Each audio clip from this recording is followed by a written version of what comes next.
Muito boa noite, seja muito bem-vindo aqui ao Frente a Frente. Você fala a partir de agora ao vivo para toda a Paraíba pela TV Arapuã e também, enfim, para o mundo pelos nossos canais da internet. Muito boa noite. É a Paraíba falando para o mundo, né, Luiz? Então, estou aqui. Boa noite, meu povo paraibano, meus conterrâneos. Uma satisfação enorme estar aqui com vocês para a gente trocar umas ideias aí. Bacana, você está em São Paulo nesse momento, né? Estou em São Paulo, eu moro aqui já há alguns anos, né? Estava em Recife, passei o final de ano lá, acabei de chegar de Recife e uma oportunidade de estar aqui para trocar ideias com o nosso povo paraibano aí. Bom demais. Vamos lá, olha só. Sua história, Jangui, é fantástica, eu posso registrar isso. Você não é político, então eu posso ficar tranquilo para lhe elogiar. Sua história é fantástica, surpreendente, tem tocado, enfim, várias pessoas que passam a conhecê-la. Mas tem um ponto que me surpreendeu particularmente, que você faz essa defesa, a sua trajetória toda do menino lá da roça, né, de Santana dos Garrotes, que traçou toda essa trajetória para chegar onde você chegou. Agora, no meio dessa trajetória, você se tornou juiz do trabalho, fez concurso para juiz do trabalho, virou juiz do trabalho, fez concurso para procurador do trabalho e virou procurador do trabalho, fez concurso para professor da Universidade Federal de Pernambuco e virou professor da UFPE. Qualquer pessoa, se parasse nisso, já teria como lançar vários livros falando em vitória de vida, em conquista do menino da roça que se transformou na educação. Por que você não parou como juiz? Por que você não parou como procurador do trabalho, Jangui? O que é que, enfim, não parava em você de lhe motivar? Em primeiro lugar, porque eu sou um inconformado compulsivo, né? Inconformado com o status quo, né? Porque eu sou empreendedor, eu digo que sou empreendedor nato, empreendedor serial, e tenho empreendido em diversos empreendimentos empresariais, mas antes empreendendo na vida. Porque eu ensino no meu livro A Arte de Empreender que antes de você empreender empresarialmente, você tem que empreender na vida. E o que é empreender na vida? É você acreditar em você, é você ser obstinado, né? É você fugir das crenças limitantes, dos padrões negativos. É você dizer para você próprio que não interessa de onde você venha, mas para onde você quer ir, né? Porque é possível. Eu saí de Santana dos Garrotes, filho de pais que não tiveram oportunidade de estudar, meus pais agricultores, e graças à educação, graças ao trabalho com causa, ao trabalho com propósito, graças à resiliência, né? Porque muitas adversidades vão surgir na vida da gente, muitas pedras, muitos obstáculos, muitas dificuldades, mas sobretudo graças ao empreendedorismo na vida e nos negócios que eu consegui transformar vários sonhos em realidade. Então, eu comecei inicialmente como advogado, montei uma empresa, né, lá em Recife, porque eu me formei lá em Recife, na Universidade Federal de Pernambuco, mas as empresas têm altos e baixos, né, ela estava indo muito bem, depois ela quebrou, eu quebrei, e aí eu tracei o plano de ser magistrado, falei, agora eu vou ser magistrado. Tracei o plano de estudar durante 3 anos, 6 horas por dia. Em 2 anos eu consegui ver o programa 3 vezes, e aí depois de reprovar em diversos concursos públicos, porque eu costumo dizer que na garupa do sucesso cavalga sempre o fracasso. Então primeiro você fracassa para aprender, né? E depois eu comecei a passar e depois passei em vários concursos. Você fez quantos concursos? Você tem mais ou menos a ideia de quantos concursos você fez? Porque a gente naturalmente só destaca aquele que você virou juiz e que virou procurador do trabalho. Eu fiz uns 15, reprovei nos 7, depois passei em vários também, né? Passei em vários. Passei para oficial de justiça, depois para juiz em Pernambuco, em outras localidades, depois para o Ministério Público da União, procurador do trabalho, depois para professor da Universidade Federal. Porque você vai fracassando, mas vai angariando conhecimento. E o conhecimento ele tem um certo limite, né? Principalmente o conhecimento jurídico, as teorias, a dogmática, né? E aí você vai acumulando conhecimento, chega um ponto que você vai passar, né? E depois de aprovar em diversos concursos eu passei, mas quando eu assumi a magistratura em 92, lá no Tribunal Regional do Trabalho da 6ª Região, eu passei quase 2 anos como juiz, mas eu era substituto, eu ia ter que morar no interior. Quando o titular da vara voltasse, porque eu estava substituindo a vara, porque o titular estava no tribunal, inclusive no lugar do pai dele, que era desembargador. E eu queria empreender, né? Eu sempre tive o dom de empreender. Meu primeiro empreendimento eu montei aos 8 anos de idade, que foi na caixa de engraxate. Então eu queria criar um cursinho para concurso, eu já tinha ideia de montar uma faculdade. E se eu fosse morar no interior como juiz, eu ia ter que passar uns anos lá, porque por lei o magistrado tem que morar no interior. E aí aquele sonho de empreender, de criar um cursinho para concurso, de criar uma faculdade, de fazer mestrado, de fazer doutorado, até porque na época não havia mestrado e doutorado online como existe hoje. Eu tinha sonho de ser professor da Universidade Federal de Pernambuco, enfim, de empreender. Foi aí que eu tive a coragem de pedir a exoneração da magistratura. Antes, claro, eu passei no concurso do Ministério Público do Trabalho, que não precisava ir morar no interior. Foi aí que meus colegas achavam que eu era doido, né? Deixar de ser juiz para ser procurador. Mas aquilo me proporcionou ficar na capital, morar na capital e realizar uma série de outros sonhos, dentre eles ser professor da Universidade Federal, fazer o mestrado, fazer doutorado. E aí comecei a escrever os primeiros livros e hoje já tenho 27 livros. O último é esse aqui, o Código Secreto da Riqueza. Vamos falar, porque eu prometi que você ia revelar algum desses códigos aqui. Agora, Janguier, assim, o Brasil de 200 milhões de pessoas, não existem milhões de janguiers. Né? Sua história é uma história em destaque e rara dentro de um país como o Brasil, que é um país que, de certa forma, você fazendo a defesa da educação, mas é um país que me parece emperrar e impedir a transformação de um menino que está lá no interior enfim, de um estado pequeno e que consegue se transformar pela educação. São casos heróicos individuais. Ou não? A minha pergunta objetiva é o seguinte: qual é a sua visão em relação? A culpa é muito do país para o entrave de muita gente que fica no meio do caminho e passa uma vida toda sem conseguir ascender? Ou a culpa é individual de quem que se acomoda diante de uma dificuldade de um país como o Brasil? Eu acho que as duas coisas. Eu acho que existem as dificuldades educacionais, qualidade do ensino do Brasil não é das melhores. Inclusive, eu até escrevi no passado um livro chamado Falta de Educação Gera Corrupção. Né? Quanto menos, e é cientificamente comprovado que quanto menor a qualidade da educação no país, mais alta é a taxa de corrupção. E o Brasil é um país, é um exemplo, né, empírico disso. Né?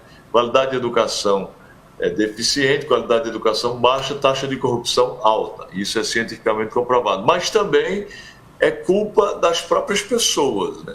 Eu acho que as pessoas, o jovem brasileiro, né, os brasileiros, eles nascem com a mentalidade limitada, uma mentalidade fixa, limitada de pobreza, né? Uma mentalidade em que eles não acreditam que pode sonhar, até acreditam que pode sonhar, mas que não pode transformar seus sonhos em realidade. Então eu acho que a primeira coisa que tem que fazer, o Brasil tem que melhorar a educação, o Brasil tem que melhorar a possibilidade de empreender, porque o empreendedorismo empresarial no Brasil não é fácil você empreender empresarialmente no Brasil, embora seja um país de oportunidade. Então tem que começar, eu acho, pelo próprio país, pelos governantes, mas tem que começar pela mudança de mentalidade das pessoas. Pessoas têm que se programar mentalmente para chegar lá e começar a agir, começar a usar as chaves que eu boto aqui. E é isso que eu falo aqui. E uma das chaves é exatamente a programação mental para o sucesso e para a riqueza, a programação mental para chegar lá, para transformar a vida da pessoa, né? E essa é uma das chaves. Então eu digo que a culpa também é das próprias pessoas, porque as pessoas não acreditam nelas, as pessoas são eivadas de crenças limitantes, de padrões negativos, de vitimização, de coitadismo, de miseralismo, e não mudam. Pessoas que acham que nascer um pobre tem que morrer pobre. Eu digo no livro Código Secreto da Riqueza, se você nasceu pobre, a culpa não é sua. Mas se você morrer pobre, a culpa é sua. Porque quem não vê riqueza na sua mente, tudo depende de mente, de esforço, de determinação, tudo depende das chaves, tudo depende dos códigos. A médio e longo prazo, claro que não é da noite para o dia, mas durante anos você pode fazer, você pode construir. Eu digo que todo mundo pode fazer. Até a realidade de um país como o Brasil, que dificulta o acesso à educação, dificulta o acesso à ascensão financeira, podem ser justificativas para você dizer assim, não tem como vencer num país como o Brasil, é melhor ficar onde está. Não existe isso. Eu sempre estudei em escola pública. Eu comecei em Santana dos Garrotes, estudando lá no colégio, eu não me lembro mais o nome do colégio, que é escola pública, escola privada nunca teve. Fui morar na Vila no Mato Grosso, escola pública. Depois fui morar em Pimenta Bueno, estudei no Colégio Estadual Anísio Serrão de Carvalho, Escola Estadual Sandoval Meira, né? Depois me transferi para Recife, continuei estudando em escola pública, depois, com muito esforço, consegui passar na Universidade Federal de Pernambuco. Então, eu devo muito à escola pública, mas devo muito a mim, porque apesar de eu não ter tido base na escola pública, eu superei a adversidade. Eu acreditei que era possível, eu fiz mais que o necessário. Eu era um cara obstinado, né? Eu criei movimentos obstinados e digo que obstinação é isso, é você acreditar em você, é você se livrar dessas crenças limitantes e dizer para você próprio que não interessa de onde você venha. Não interessa se você veio de Santana dos Garrotes, da Paraíba. Não interessa o que Santana dos Garrotes fez com você. O que interessa é que você pode fazer com que a vida fez com você.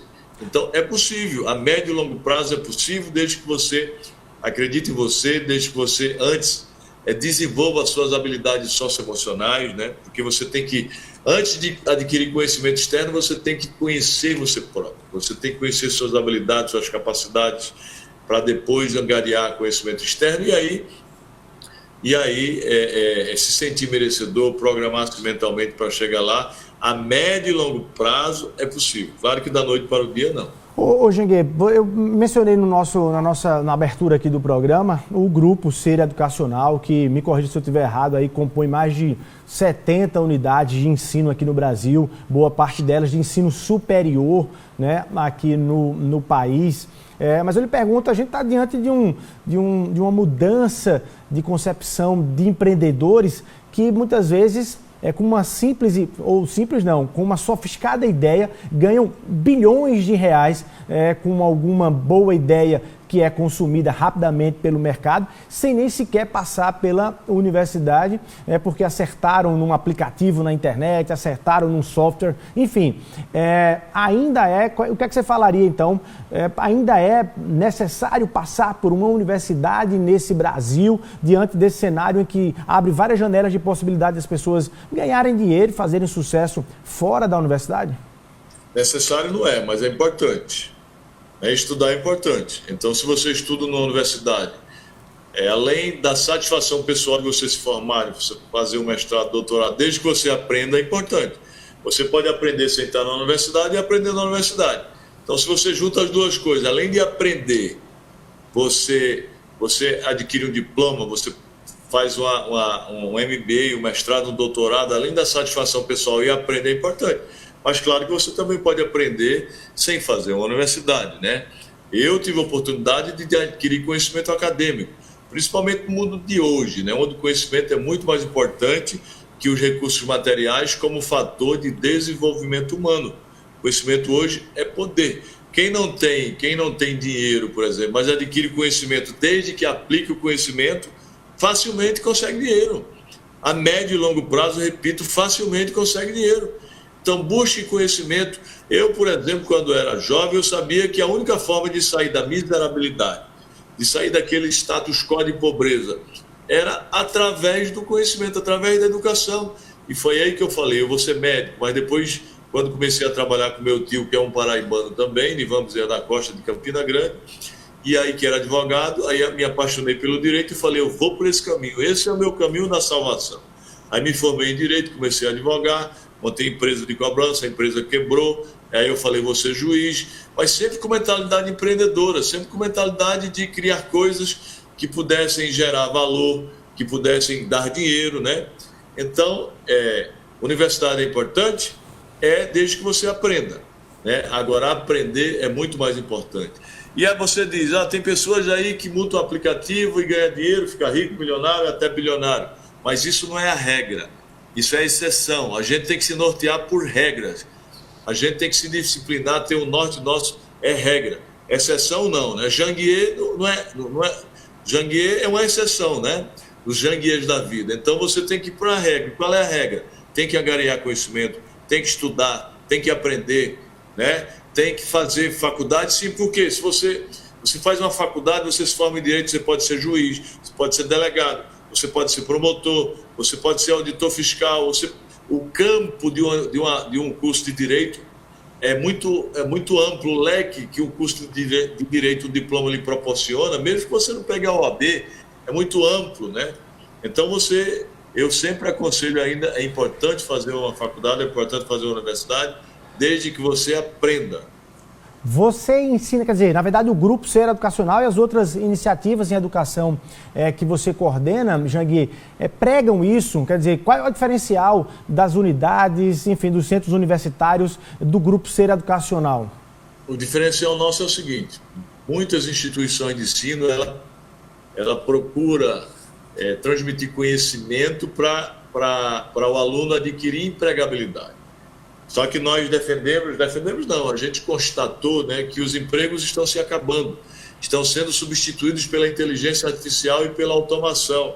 Por conta disso, as instituições do Grupo Ser Educacional, a Uninasal de João Pessoa, por exemplo, de Campina Grande, de Patos, elas preparam o estudante para adquirir trabalhabilidade, para ter mentalidade empreendedora, para que possa ser empreendedor dele e também dos negócios, e que para que possa criar renda, riqueza e até empregabilidade, né? A gente não prepara mais o aluno para conseguir um emprego, a gente prepara para que ele seja empreendedor, para que ele adquira habilidades e mentalidade empreendedora para criar um negócio e possa criar riqueza, renda e até empregabilidade. Esse é o diferencial das instituições do Grupo Ser Educacional. Você está no 27º livro, né, da sua trajetória toda, esse aí, o Código Secreto da Riqueza. Eu lhe pergunto, você reproduz ali algumas formas desde o primeiro livro, vai trazendo a cada edição uma dica nova com base na experiência? Por exemplo, esse Código Secreto da Riqueza, assim, o que é que ele diferencia das outras obras que você, enfim, faz essa abordagem na defesa da educação e naturalmente no empreendedorismo? Bom, as minhas primeiras obras, meu primeiro livro foi um livro de poesia que eu fiz para minha mulher. Eu era apaixonado como sou até hoje, sou casado há 32 anos, meu primeiro livro foi de poesia. Mas depois eu fui juiz em 92, aos 26 para 27 anos. Aí eu escrevi meu primeiro livro de direito. E enquanto juiz, enquanto procurador, enquanto professor da Federal, eu escrevi 9 livros de direito. Eu tenho o livro, por exemplo, Sistema Recursal Trabalhista, que já está na 8ª edição, Ação Rescisória dos Julgados, Ministério Público, Ação Civil Pública, Arbitragem, e por aí vai, né? Ação Civil Pública.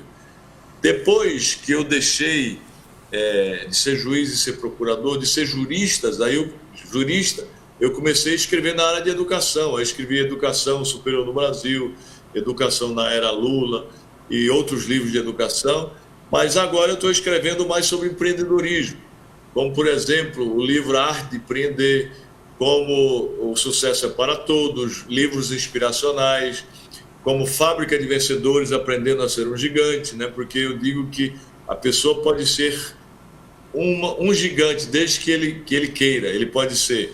E o último é isso aqui, o Código Secreto da Riqueza, onde eu trago um código que não é secreto, né? Não é secreto. Eu digo Código Secreto da Riqueza, que é traduzido em 12 chaves que podem trazer sucesso, prosperidade e riqueza financeira para todo mundo, que foram as chaves que eu usei ao longo da minha vida, desde quando eu saí de Santana dos Garrotes até hoje.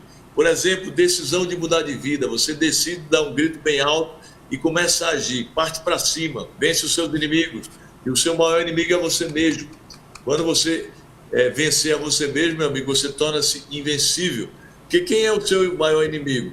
É o seu ego, é a sua desídia, é a sua procrastinação, é a sua sabotagem, é a sua preguiça, é a sua falta de força de vontade, entendeu? Então, quando você vence o seu maior inimigo e decide mudar de vida e parte para cima, esse é o primeiro passo, essa é a primeira chave. Mas aí depois vem a segunda, que é a programação mental.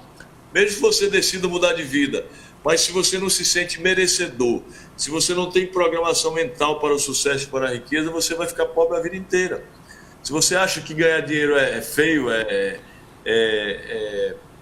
ruim, pessoas que têm dinheiro ligado à corrupção, a isso, aquilo, claro que existem exceções. Mas aí você nunca vai ganhar dinheiro. Então você tem que se programar mentalmente, você tem que ter mentalidade para isso. Eu, quando era jovem, quando comecei a namorar com minha esposa, quando eu cheguei na casa da minha sogra, logo nos 15 primeiros dias que ela me levou para apresentar a minha sogra, eu já disse: Dona Orlandina, pode acreditar em mim, eu vim da Paraíba, me formei lá em Recife, mas você é um cara de muito sucesso. Eu já tinha aquela programação e me sentia merecedor, né? E aí você tem que começar a sonhar sonhos grandes, que é a terceira chave, o terceiro passo. Eu digo que é importante sonhar sonhos impossíveis, porque só o impossível é digno de ser sonhado. O possível você colhe no solo fácil, solo fértil de cada dia, né? Sonhos impossíveis, eu não estou dizendo de sonhos inexequíveis, de sonhos irrealizáveis. Eu estou falando de sonhos grandes, que você tem que querer ser Alexandre o Grande, nunca Alexandre o Médio e jamais Alexandre o Pequeno, né? Tem até uma frase sua, Janguier, que eu achei muito interessante. Você disse: olha, sonhar grande e sonhar pequeno dá o mesmo trabalho no final das contas, então é melhor ficar com o outro. Essa frase não é nem minha, né? Essa frase é de Jorge Paulo Lema, que eu cito ele. Jorge Paulo Lema, que é um dos maiores empreendedores do Brasil, ele diz que sonhar grande dá o mesmo trabalho que sonhar pequeno. Então você tem que sonhar grande, começar a lutar. E aí vem uma frase minha, autoral minha, que eu digo: e nunca desista do seu sonho, lute, lute. Se você tiver que desistir, desista de ser fraco. Se você tiver que desistir, desista de desistir. Entendeu? Não pode desistir dos seus ideais, projetos e propósitos de vida. Mas você sabe que mesmo trabalhando, mesmo lutando, mesmo sonhando grande, você vai encontrar os obstáculos. Aí você tem que usar outra chave, que é a resiliência, né? Que é a capacidade de você superar os obstáculos, as adversidades, as dificuldades que vão surgir na sua vida, e vão surgir muitas dificuldades. Mas para você superar e para você conquistar e transformar seus sonhos em realidade, vem a outra chave, que é o conhecimento. A gente falou muito disso há pouco tempo, buscar conhecimento nessa sociedade que a gente vive, buscar conhecimento e aplicar, porque não basta você ficar angariando uma grande leva de conhecimento sem aplicabilidade, né? Porque quando você angaria muito conhecimento e não aplica, não pratica, o que vai acontecer? Você vai ficar um intoxicado mental, cheio de coisas que só servem para filosofar em mesa de bar, né? Vai ficar um obeso mental de tanta coisa só para conversar em mesa de bar e não aplica nada, não transforma nada em realidade. Essa é a quinta chave. Mas existe a sexta, é você modelar aquelas pessoas que já caminharam o caminho árduo do sucesso e da prosperidade, você observar aquelas pessoas, as suas atitudes, as suas ações, as suas posturas, os seus comportamentos, os seus procedimentos e até os seus pensamentos, as suas crenças, os seus princípios, os seus preceitos, os seus valores, e começar a imitar aquela pessoa que eu chamo de modelo ou paradigma do sucesso e da prosperidade. Sabe por quê, Luiz? Porque a roda já foi inventada, meu amigo. Você não precisa inventar a roda, você pode aperfeiçoar a roda. A modelagem é uma chave que faz com que você não perca tempo, diminui o seu tempo, que você encurte o seu caminho, não é? Que você gaste menos energia e cometa menos erros, porque os erros já foram cometidos por outras pessoas. Por que você não pode modelar uma pessoa que já fez aquilo que você quer fazer? Comece a estudar a pessoa que ele fez. Copiar o bom é melhor do que inventar o ruim. É óbvio, né? E por aí vai, né? A gente está na sexta chave. Mas tem a sétima, que é o trabalho com causa, porque você não pode ficar trabalhando apenas pelo salário. Quem trabalha pelo salário, meu amigo, é um desocupado, né? Quem trabalha pelo salário não vai construir grandes coisas. Você tem que trabalhar por uma missão, por uma causa, para transformações em realidade. O salário, o dinheiro, a riqueza financeira é apenas uma consequência. E eu digo no livro aqui, o Código Secreto da Riqueza, que a riqueza financeira é muito importante. É de extrema importância na vida da gente, porque é instrumento de construção, de transformação. Mas outras riquezas são de extrema importância também. Porque a riqueza mais importante não é aquela que você toca, é aquela que você sente. Aí tem a riqueza da saúde, aí tem a riqueza familiar, aí tem a riqueza espiritual, tem a riqueza do conhecimento, tem a riqueza do propósito de vida, né? Ô Jegue, eu ia lhe perguntar isso de certa forma mais geral, assim, o que é que lhe dá mais prazer hoje, naturalmente, enfim, brincadeiras à parte, assim, além de contar os dígitos da sua conta bancária, brincadeiras, qual é que lhe dá mais prazer do ponto de vista de ser escritor, de defender o empreendedorismo, de tocar seus negócios propriamente, de abrir mais cursos ou de ajudar outras pessoas, até com projetos sociais, a transformar de vida e ser Janguier Diniz também? Muitas coisas me dão prazer. Jogar voleibol me dá prazer, andar de moto me dá prazer, empreender me dá prazer, muito escrever me dá prazer. Eu já estou começando a escrever o 28º livro, me dá prazer, que vai se chamar Seja um Fodão Obstinado, ou seja, seja um obstinado. Mas o que dá mais prazer é inspirar as pessoas, é estar ensinando as pessoas, mostrando a ela que é possível. E eu digo, se Janguier pode, você pode. Se Janguier pode, você pode também, entendeu? Por que é que eu posso e você não pode? Desde que use as chaves. Então, inspirar as pessoas hoje é o que me dá mais prazer. Inspirar, não pelo que eu digo, mas inspirar pelo que eu fiz e pelo que eu faço. Então, isso me motiva mais. Tanto é que eu estou aí nas redes sociais, estou no dígito, sempre fazendo lives diariamente, mostrando os códigos, mostrando as chaves, mostrando que é possível sonhar, transformar o sonho num projeto de vida, num propósito de vida. E aí, meu amigo, começar a lutar com muita determinação, com muita disciplina, com muita meta, com muito foco, com muita persistência, que são chaves secundárias, que são chaves acessórias, mas tão importantes para poder chegar lá, para poder transformar o sonho em realidade. A inspiração me dá muito mais prazer hoje do que as outras coisas, embora todas elas me dão prazer.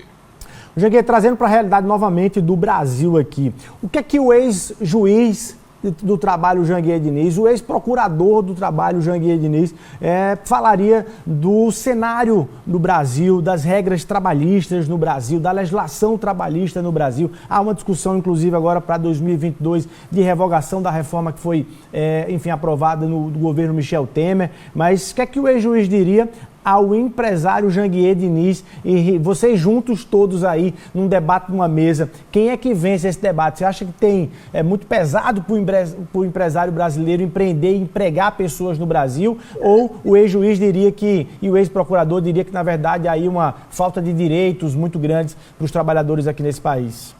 Inicialmente é importante dizer que empreender no Brasil é muito difícil, não é fácil, embora seja um país de oportunidade. Por vários motivos. A mão de obra desqualificada, a gente falou sobre isso inicialmente, né?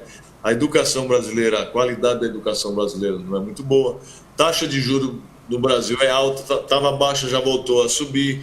A carga tributária é muito alta também. É um país muito burocrático, existe muita corrupção no Brasil. Eu só estou elencando aqui alguns elementos que fazem com que o empreendedorismo empresarial, eu não estou falando de empreender na vida, certo? Eu não estou falando do empreendedorismo empresarial, seja muito difícil. E uma das causas é exatamente a legislação trabalhista. No governo Michel Temer houve uma flexibilização que foi de extrema importância para o setor produtivo brasileiro, para o empreendedorismo brasileiro, foi de extrema importância.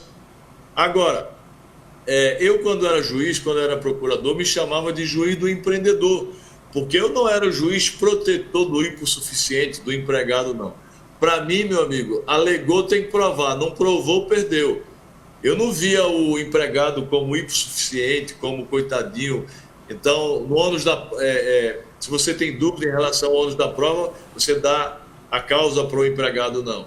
É porque eu acho, essa é a minha opinião, eu já tinha essa opinião como juiz e como procurador, e continuo tendo ela, que eu acho que existem leis demais, existe proteção demais, né? Claro que a proteção é importante, mas existe leis demais, e eu acho que tem que haver uma flexibilização. Não retirar os direitos, eu não estou falando de retirada de direitos, eu estou falando de rigidez demais, né? Então, essa reforma que veio com o governo Michel Temer na época foi de extrema importância para o setor produtivo, e eu acho que se revogarem vai ser um retrocesso, vai ser muito ruim para o setor produtivo, vai ser muito ruim para as empresas e para os próprios empregados, porque eu acho que vai haver um aumento de desemprego. A gente tem que evoluir, não retroceder. Se você pudesse num passe de mágica, Janguier, é óbvio que você não tem como, num espaço como esse, dar uma resposta específica, mas é só para a gente entender um pouco do seu pensamento. Se você pudesse num passe de mágica aí resolver o caminho e o rumo da educação no Brasil e o rumo da questão do empreendedorismo no Brasil. Se você pudesse mexer no Brasil com alguns passes de mágica aí e pudesse mudá-lo rapidamente com apenas uma canetada, qual seria o seu caminho aí, as suas sugestões? Em relação ao sistema educacional brasileiro, eu mudaria o próprio sistema educacional brasileiro, porque o sistema educacional brasileiro é um sistema arcaico, obsoleto, autoritário, né, que fica ensinando, os currículos brasileiros ficam ensinando às crianças coisas que não interessam. Ensinando, por exemplo, como ocorre a fotossíntese, como o óvulo é fecundado, quando na realidade a criança quer aprender outras coisas. A gente tem que ensinar aquilo que interessa a eles. Então a primeira coisa, eu mudaria o próprio sistema educacional brasileiro, para ser um sistema mais flexível, mais dinâmico. Isso é a primeira coisa. Em relação, por exemplo, eu mudaria, do ponto de vista político, eu faria uma reforma política mais ampla, né? Por exemplo, eu acho que essas eleições de 2 em 2 anos, isso é uma aberração. Eu não falo como político, né? Eu falo como empreendedor. E isso faz com que o próprio setor produtivo perca, o Brasil perca. De 2 em 2 anos de eleição, o Brasil para.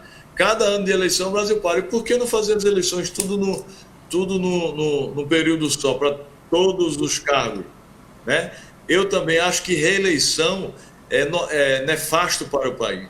Porque o cara, quando está chegando perto da reeleição, o político já fica negociando o cargo, fazendo isso, fazendo aquilo, para poder se reeleger. Eu acho que o mandato tinha que ser um mandato de 6 anos, por exemplo, tanto para prefeito, quanto para governador, quanto para isso, para que não houvesse reeleição.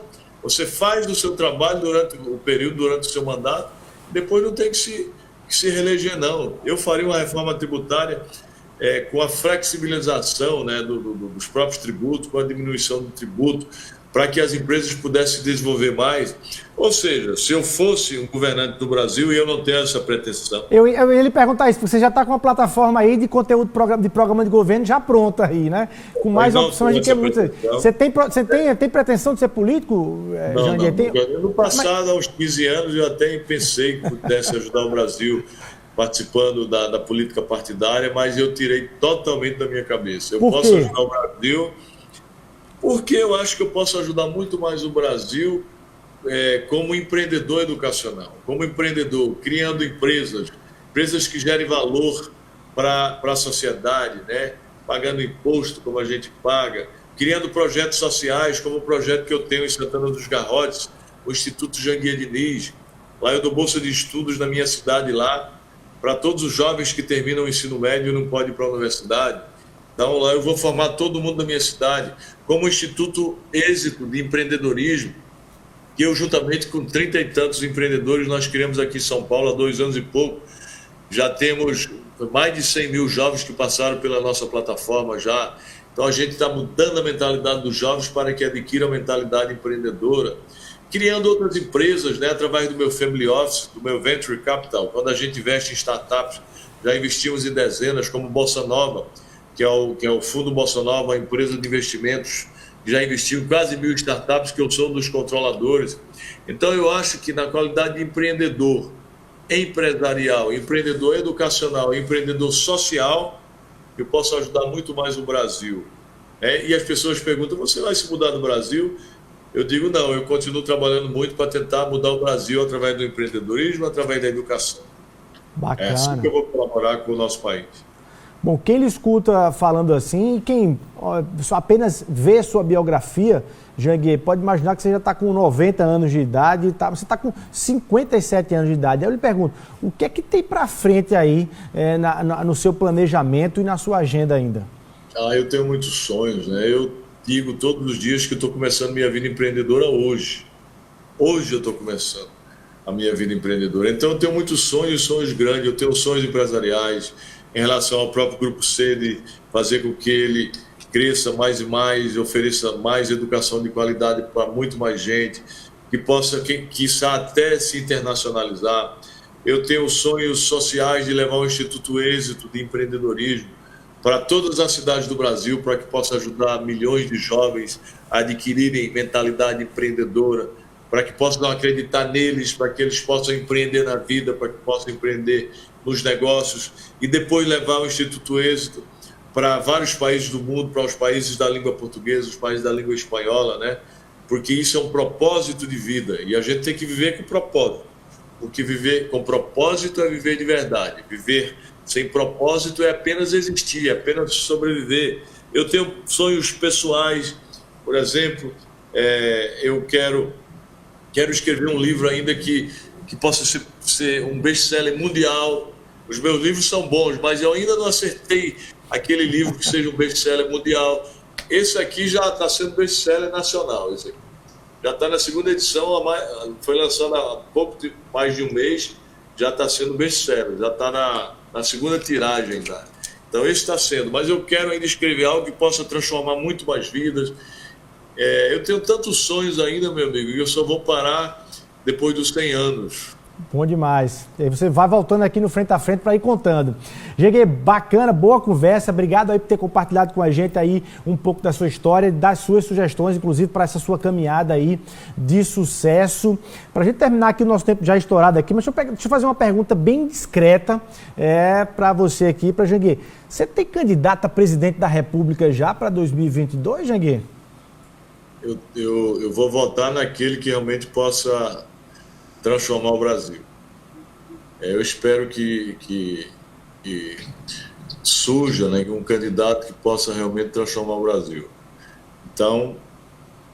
Não surgiu ainda ou já surgiu, você está avaliando? Eu espero que surja um candidato que possa transformar o Brasil, transformar para o melhor, né? Tá aí, Janguier Diniz falando aqui pro Frente a Frente. Queria agradecer sua disponibilidade, você que está voltando para São Paulo, pegamos você no dia do seu retorno aí, efetivamente aí para São Paulo. Muito obrigado, Janguier, parabéns aí pelos projetos todos. A Paraíba naturalmente se orgulha aí de ter um filho como você. Obrigado, um beijo para minha Paraíba, um beijo para os meus conterrâneos aí, e estamos à disposição aí. Somos obstinados. Tá aí, Janguier Diniz falando aqui pro Frente a Frente. Você vai rapidinho para o intervalo comercial. Na volta a gente conversa com outro paraibano, o ministro da Saúde, Marcelo Queiroga. Você não pode perder. Daqui a pouquinho ele vai estar nesses estúdios aqui conversando comigo.